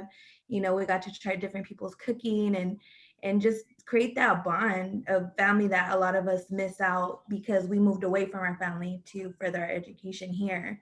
So I was really fortunate to be able to create that environment for myself and for my daughter. Dope. That's excellent. Thank you, Rosa. Anybody else? Yeah, I would say is to intentionally put time aside for family time, like Rosa was explaining. Just do it with intentions. You got to have that balance, because if you're just so focused on school, you're going to burn out. So you definitely have to intentionally make time for your family, your partner, your kids, and then have those difficult talks with them. Tell them, you know, mom or dad, we're in school, the #1 university, in the public university. So it's rigorous. You might not see me as much, but I am gonna definitely attempt to make time and do it. Just do it. That's what I had trouble initially doing that, because I just was so focused. But what helped me was second semester, when I did the reduced course load. First semester, I came in thinking I could do everything. I didn't even know about the reduced course load actually until second semester. So come in, that's another advantage of doing that reduced course load. It opens up time for you to focus on your family and the relationships around you. That's right. Great answers. Great feedback. Who'd like to go next? I'll go next. I think it definitely helps, like Ben said, to have those conversations with your kids, with your partner. I think for me, it's helped to let my children know, you know what, I need to study. I need to take some time. I recall last year when I was doing the student parent internship during the summer. I mean, they were off in the summer too, so I didn't put them in no summer camp. So they knew, okay, Mom, we're going to do your hours at the student parent center, right? And yeah, I'm like, yeah, we are. And I brought them with me, and they understood, okay, that's time that, you know, she has to be there. And just bringing them around to campus. You know, I've brought them to my classes on numerous occasions, and, you know, just getting them to kind of see what it is that you're doing, I think helps. But yeah, definitely setting time aside. I know me and my husband, we take days where we're like, okay, what do you guys want to do? What's fun for you? And we'll, you know, either go to the movies or take them to the trampoline park. And, you know, that's time that we set aside for them. So definitely making that time. Excellent. Noria, Grace. Yeah, I wanted to say that doing the reduced course load is really important, because you're able to make that time for your kids. And I did bring my boys to orientation week, so it was exciting for them to see their mom. And, you know, it's important to have that conversation to your, you know, with your kids and say, you know, this is important for us as a family, and include them and be, you know, so that they feel like, okay, mama's doing this, and, you know, and they're my cheerleaders right now. So I think that's more important, to have that open communication with them. Great perspective. Great perspective. Thank you so much, Noria. Grace? I second that, Noria, wholeheartedly. Including them in on this process. I know for little people that might be hard, but there's still a way. And it can be something as simple as showing up to an event on campus that's kid friendly. We would have had Cal Day where you were able to walk around and come see us in person, you know, things like that, to just get them used to being on the campus. It can be a very fun space at times, and other times it can be kind of serious, but there's still a way to work family in with academics. And that being said, it can't be all about academics. You do have to have fun while you're up here. So if there's a game, and if you're fortunate enough to hit that student door for a $10 ticket, you and your child can go to a game for $10 each and go do something as a family that way. Something else you could do, I find a lot of us had these impromptu get-togethers, you know, pre-COVID-19, friends coming over to the house, checking in on each other, their children coming over too. Last year we had a Friendsgiving at my place, and I had like 15 people in this apartment. I mean, there are ways that you not only maintain your family, but then build connections with other families, and you can start to lean on others. So all of my neighbors who live here in the village know who my son is. They know what he looks like.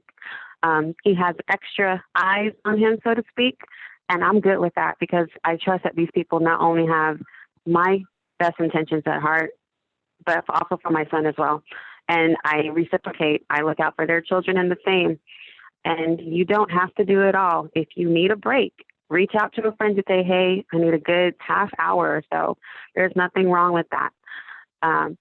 You don't need to pretend that everything is hunky-dory and perfect and that you've got it all, or else you're going to hit burnout really, really fast. So take time for you, take time for your family, visit the rose garden, just go for a walk in the park when, we're back open. But sometimes don't be afraid to step away and take care of family and to make sure that family is doing okay too. All right. Great perspective from everybody. We'll do this. We'll do one more quick question. We'll take a break, and then we'll come into some frequently asked questions from RSVPs, and then we'll end out like that. Sounds good? All right. This is a quick one, as concise as you can. You ready? Here we go. What is the one myth that you would like to shatter for new student parents about UC Berkeley?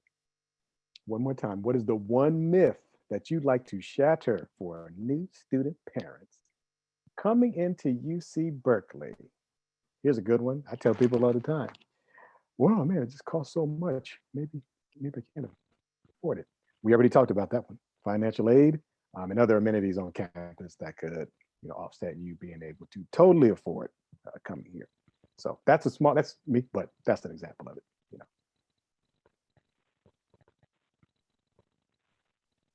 I can bite the bullet on this one. I'm going to start off. Go ahead, Grace. One myth I like to shatter, and this is specifically for my student parents, is that by you being a student parent, by default, you are other students' parents as well. You are not obligated to take care of any other student that crosses this campus at Cal. It seems to be that once they find out you're a parent, it's like, oh my God, you're like my mom. Oh my God, you're like my auntie. And it's like, while I appreciate the love, let's not, you're not about to crash at my house like that all the time. Right. And I say that out of love because while we do want all our communities to be, loving and resilient and reliable, we cannot take on all the cares of everyone. So if you find yourself in a space where people are dumping on you, like you have become their new guardian, when they have no one else, you may want to kind of sort of tease that out and figure out why. I found that for some, it was just because they didn't want to be responsible for anything. And then I found with others that there was a need there because there was a disconnect in the home. And I kid you not, I have become people's emergency contacts up here, but that's only for those that I know had a really unique case where I was like, okay, you do need a little bit more love, and I'm willing to extend myself to you in that capacity. But no, I'm not about to do your project or a presentation the night before. Yeah. No, I will not be sharing my notes on Google Docs without, having a real study group. And there's just some crazy things that come up because people think that you got it all together. And then they're like, well, you could do this and you can do more. Well, you're a student parent, so they'll understand. And it's like, you know what? Don't try to take my capacity as a student parent as a way for you to wiggle out of your responsibilities as an adult. So just be mindful of that. When you come to Cal, you might get a taste of that. Just know that it's not something you need to deal with if you don't want to. Man, that's good perspective right there. That's good perspective. Anybody else real quick? Thank you, Grace. I think to add to what you said, Tommy, about financial aid, I think a myth that I had in my mind and a reason why I thought I wasn't even going to apply for transfer to any UC was being an undocumented student and how it's going to finance, my college education as an undocumented student. So there is definitely help for us. So yeah, just ask questions, come by the center. I'm here to help as well in case anybody has any questions as an undocumented student parent. Dope, dope. Thank you so much, Adriana. Go ahead, Rosa. So I think one of the biggest challenging things for me to choose Berkeley was that I wasn't going to be able to find that balance. Berkeley does challenge you academically, and you do need to be able to focus, but also find that balance for your family. So a lot of things that I was hearing on the back end from my family is that I wasn't going to be able to balance giving my daughter time and doing everything that I want and achieving everything that I wanted to achieve. So it was more like I had to choose. I had to choose to become a parent, or I had to choose to be a student. And so that was really hard for me. Also to coming here and realizing that we do get reduced course loads, that, you know, the Student Parent Center, I wasn't even going to go to Berkeley. Like I had originally said, I was going to go to a different university. But as soon as I stepped foot on campus and I went to the Student Parent Center, I was like, no, this is where I need to be. This is where I'm going to be supported. I didn't see this on any other campus. This was very unique. And I felt like the only way I was going to get through it was through the support of other student parents and the access, I can't even say the word, but the ability to meet with other people in one location. Like I just didn't randomly meet all these student parents in classes. You know, we had a class that was that was teaching us how to navigate Berkeley, and it was a class that I think I took with Ben also, and we had units. It was units, and it was learning how to acclimate to Berkeley. Like that was just unheard of for me. Like, you're gonna give me units to learn how to be a better parent and a better student. That was just mind blowing to me. And it was definitely like therapy sessions too, because, you know, we all, you know, just all found community within each other and opened up and were able to be vulnerable about the real fears that we had being here as students and, you know, having the responsibilities of having families. So I think that was a big myth that, you know, coming to Berkeley, I was able to kind of just see right through that it's definitely possible to do it. Berkeley has a lot of resources to be able to be, you don't have to split your identity of being a parent and being a student, basically. That's right. That's right. That's right. That's an excellent myth to shatter off top, as they say, where I come from, at least. So I think we have, last but not least, one more. Noria, did you share? I just want to make sure. So I guess the one thing, or the one myth, is that you have to complete, you know, you have to graduate within the 2-year period. Is like the biggest myth. Like I didn't know about the reduced course load, like Ben was saying. So I think that we all come in saying, okay, I'm going to do the 13 units and I'm going to, you know, I you know, try to be Superwoman, you know, or Superman, trying to like go ahead and try to do this as quick as possible. But I think that that's the biggest myth for me. So I'm so thankful that I'm able to do this as a parent. And yeah, I just want to share that. Dope.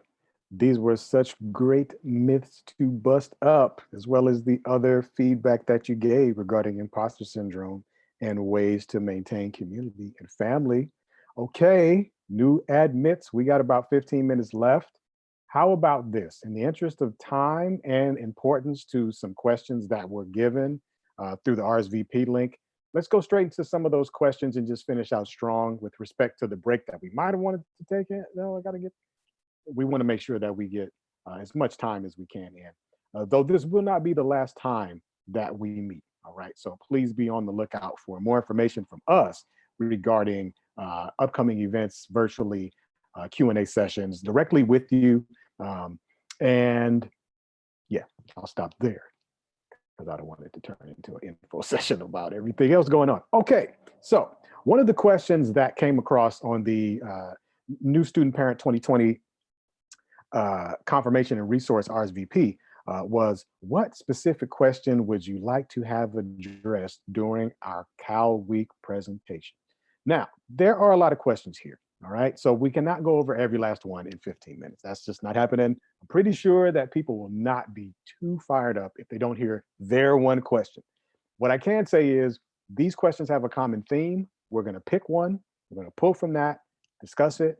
If it's not your question, that's not because you're not important. That's just because, in the interest of time, we want to try to consolidate and honor as much as we can at one time. All right. Now let's jump straight into this one because this is one that stood out immediately. All right.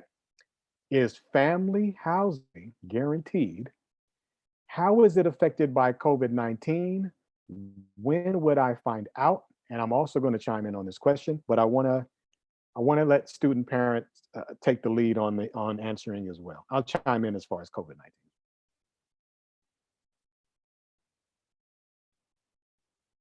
I think the language around it is that it's not guaranteed, but I do know that single mothers, single parents do have priority.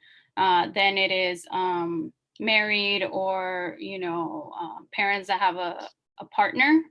And at the end is couples. So yeah, single parents do have priority.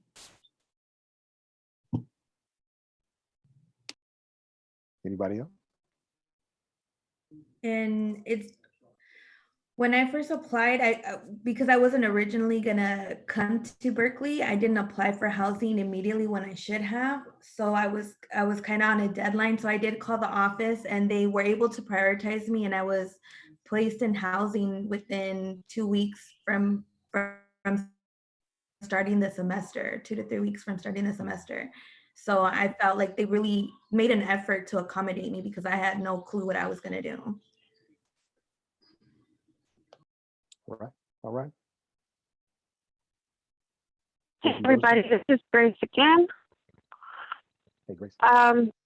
So before COVID-19, if you checked out their website or if you got your admittance, you did have priority consideration, so long as you registered by that deadline. Right now, though, we aren't really sure how that's going to look. There's a lot of things that are up in the air. But this also doesn't mean that you don't have to how you know how you're feeling about the situation during COVID-19. So long as you are transparent and how, this might not be a good time for me to transition, this might not be a good, just difficulties in all things considering, make that known to the office so that you don't lose your place on the offer list. Their conditions are once they make you an offer and you refuse it, you go to the bottom of the list. You don't want that to happen to you. So make communications with the office, let them know where you are, if it's going to be something you're thinking of doing, but then also understanding that if you turn down an offer, it's going to be a minute before they get back around to you.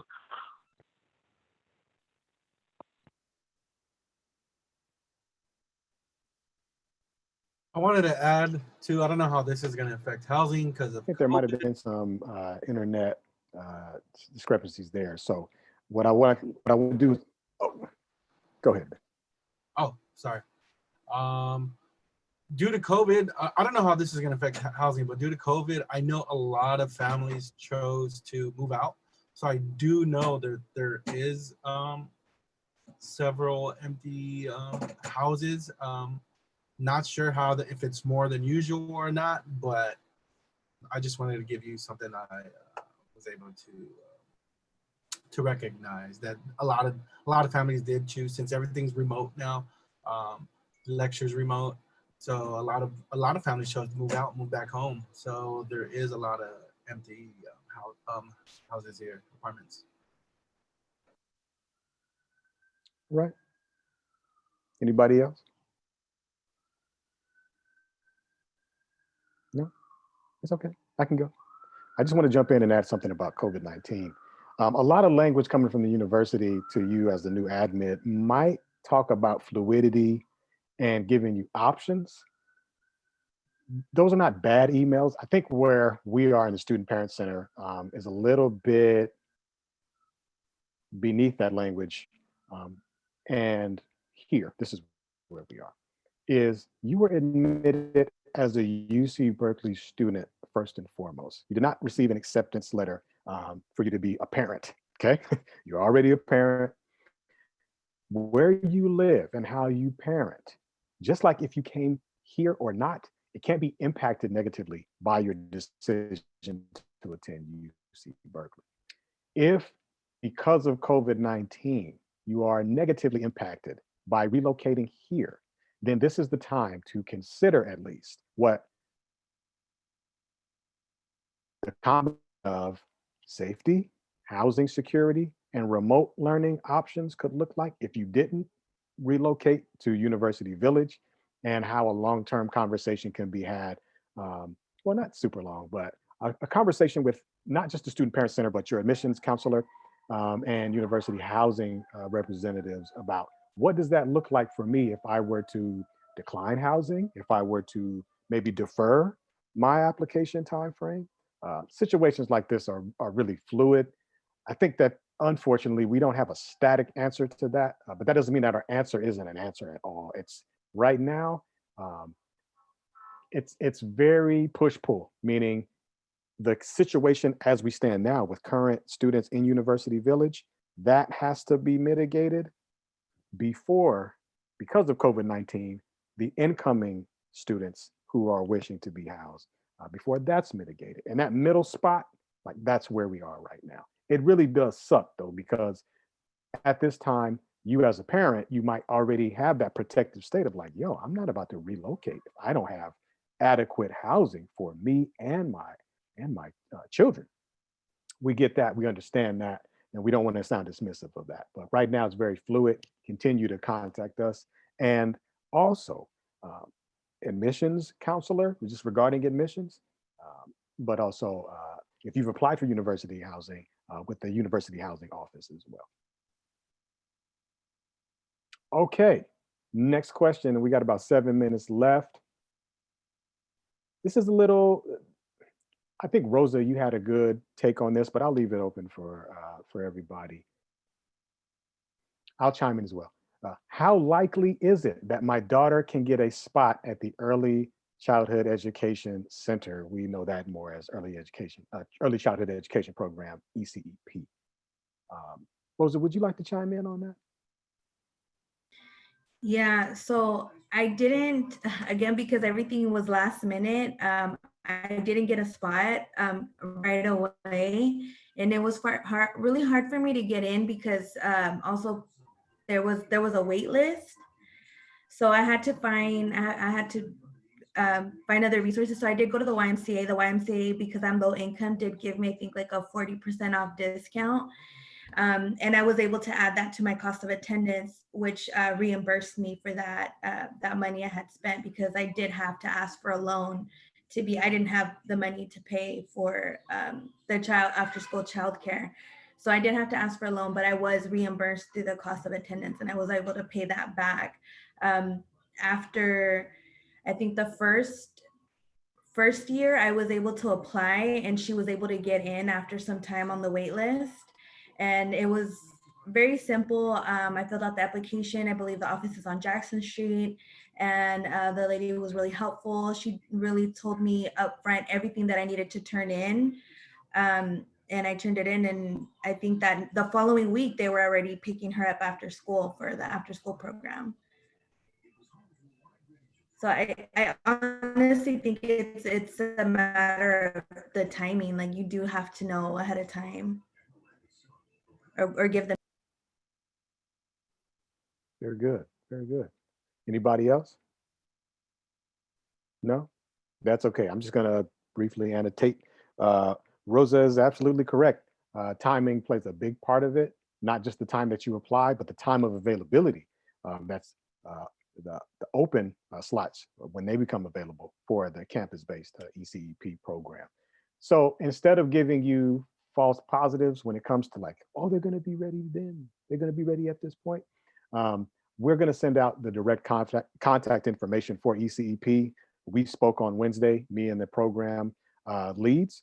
So they are anticipating people applying. Their words, not mine, in a good way, continue to apply. Even though services have been halted right now, applications are still open to apply.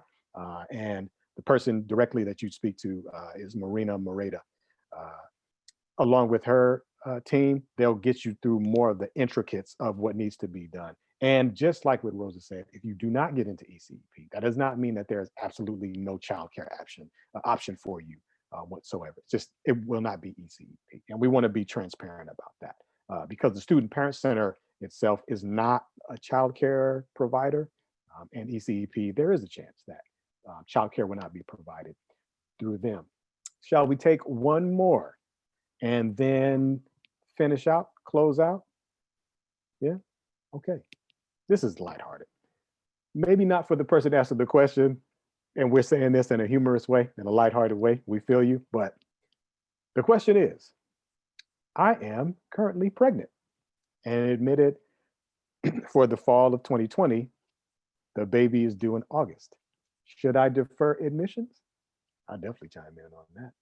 But I want to hear from student staff first. Pregnant, admitted for fall, baby is due in August. Should they defer?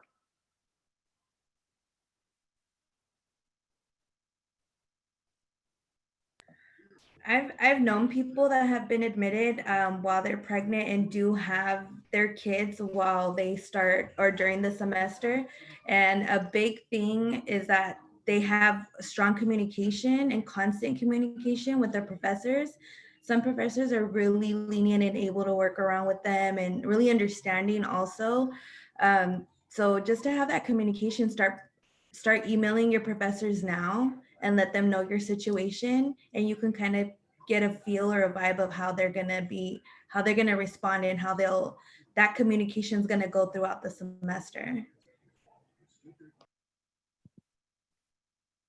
I would say it's a kind of more of a personal question. It's kind of up to you, but I would say don't defer just because you think you can't do it.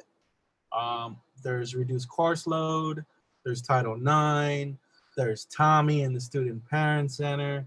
There's all kinds of resources for you to do it if that is what you want to do. Don't think it's impossible to do. I know personally a few people that have done it. So it is doable. Don't get discouraged, but it's up to you. If you do want to defer, but if not, it is doable.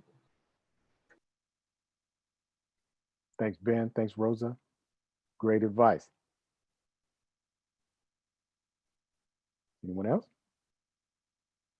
I would add to what Ben said. I think check in with Tommy, because I'm just saying, it helps to, I recall, my first semester coming in, you helped me come up with like an academic plan just to see how it would look with me having to pick up my children from school. I literally had from 9 to 12, I could be on campus, and then I had to come home and pick up the kids. So definitely, I think coming up with a plan as to what classes you would want to take in the fall and how that would look with reduced course load.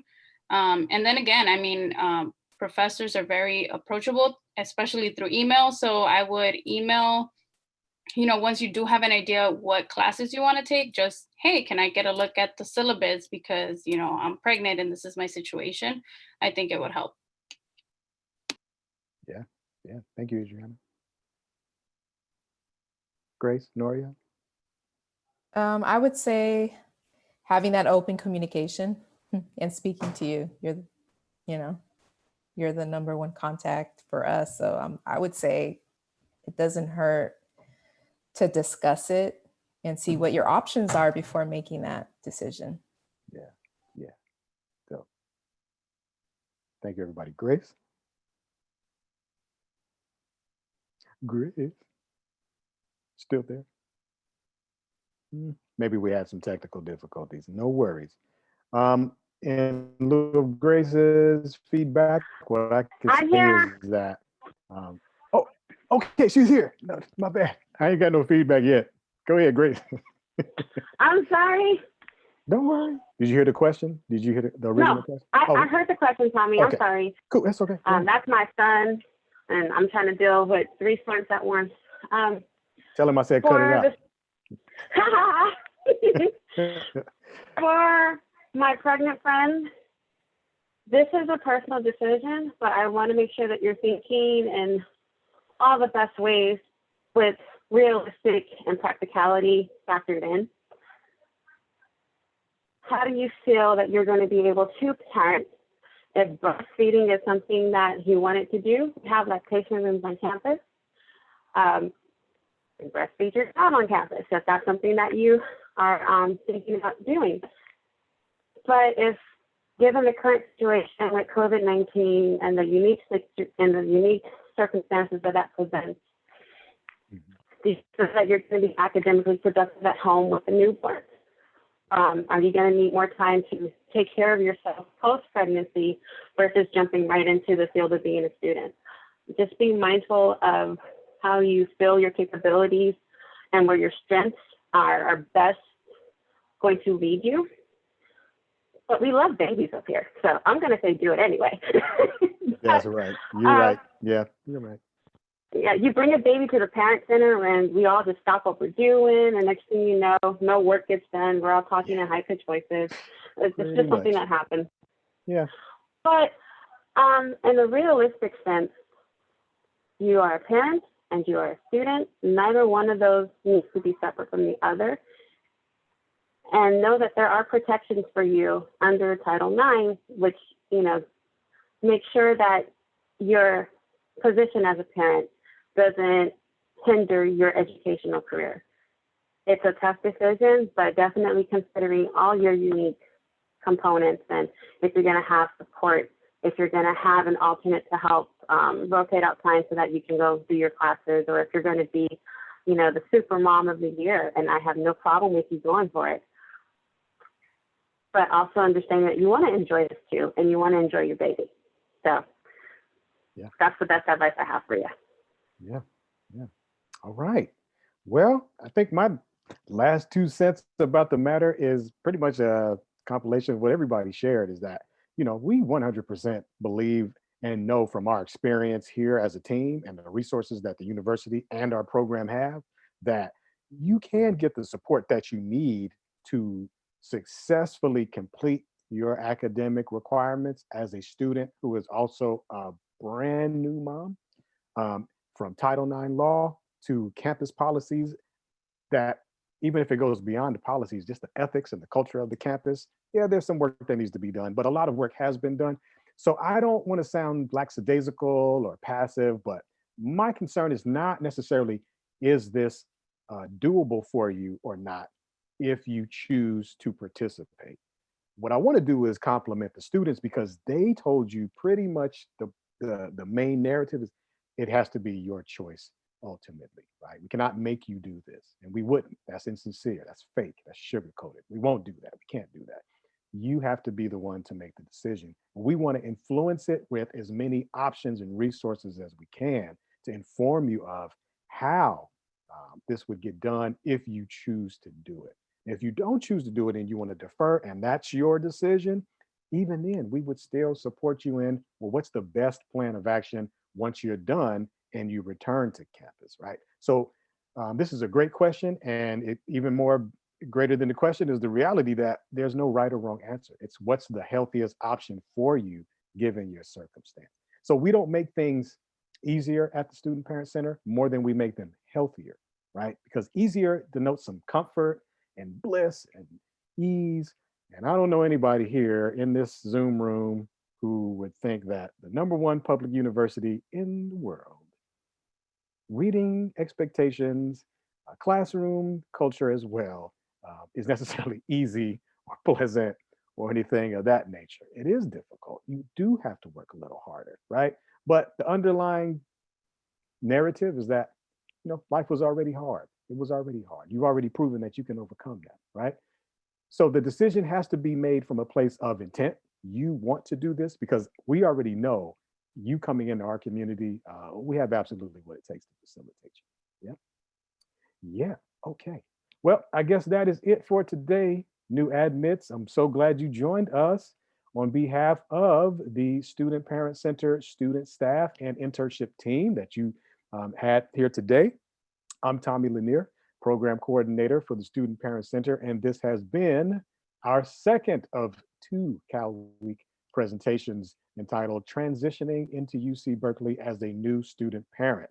2 things before I take off. or we all take off. The first thing is you can contact us directly using an email address that I'm going to send to all RSVPs after this point. No problem.